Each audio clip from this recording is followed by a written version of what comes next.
Hello les tortues. Vidéo sur la suite de Tower of God Urek Mazino, chapitre 20. Deuxième partie de Shangon, où on en apprend plus sur Lapis. Il fait partie d'un groupe de rankers appelés les Anges. Ces derniers ont pour objectif de tuer les ascètes, d'ailleurs ils prennent plaisir à ça, comme on a pu le voir. Du côté des ascètes, ils pensent rejoindre leur lieu d'origine, qui est la fleur qu'on a vue dans les chapitres précédents, se trouvant dans un château gardé par les anges. Ils se dirigent donc là où les anges veulent qu'ils soient, mais visiblement, les anges ont seulement besoin des ascètes morts. Il doit vraiment y avoir quelque chose de particulier avec ces ascètes, mais ce n'est sûrement pas leur force, car on l'a vu, les deux ascètes qu'on connaît déjà sont très faibles. Dans l'univers de Tower of God, il existe le concept de magie ou de sortilège, qui est une chose à part de la maîtrise du Shinsu. Peut-être que les sacrifices y sont liés. Cela est à considérer comme le fait qu'ils soient maudits. Tout cela nous est appris par Donjon, qui n'est présent que depuis peu au deuxième étage, donc il est possible qu'il ne sache pas toute l'histoire. En tout cas, on revient sur Lapis, qui nous tente une petite esquive, car il ne veut pas encore affronter Urek. Après l'utilisation de son Shinsu, il s'enfuit rapidement, mais pas assez, car Urek, après l'avoir détecté, le renvoie bouffer le sol avec un coup de pied. Malheureusement, nous n'aurons pas la suite de ce combat, car un signal de détresse sonne sur la pocket de Urek.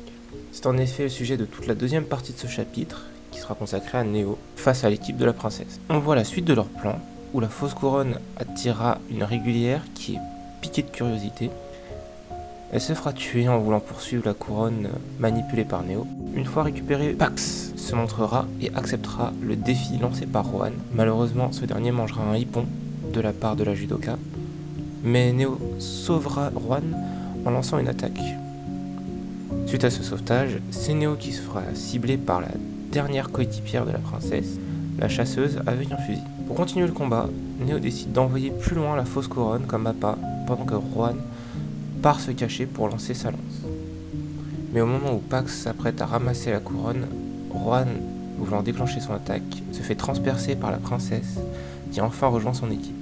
La supercherie tombe lorsqu'il est révélé qu'il n'y avait qu'une pierre à la place de la couronne, mais Neo, acculé, se transforme alors en Emo style Sasuke et invoque un orbe de Shinsu. Du coup c'est plutôt style Naruto.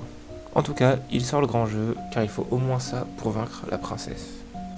Petit aparté pour parler de l'interrogation de la princesse concernant la capacité de Neo à former une orbe. L'immense majorité des rankers sont capables d'utiliser le Shinsu. C'est presque une prérogative pour être un ranker. Mais au niveau d'un régulier, cela reste relativement rare. On peut le voir avec Lapis ou Baskerville qui manipulent le Shinsu, mais de deux manières différentes.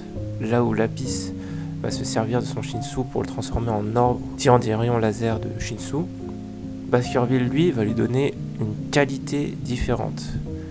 La qualité, ça va être différents éléments. Baskerville, ce sera la fumée.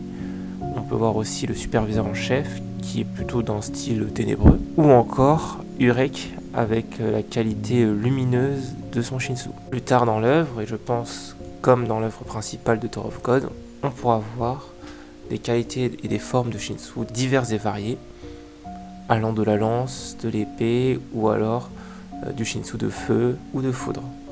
C'est là-dessus qu'on se laissera, et je vous dis à plus les tortues.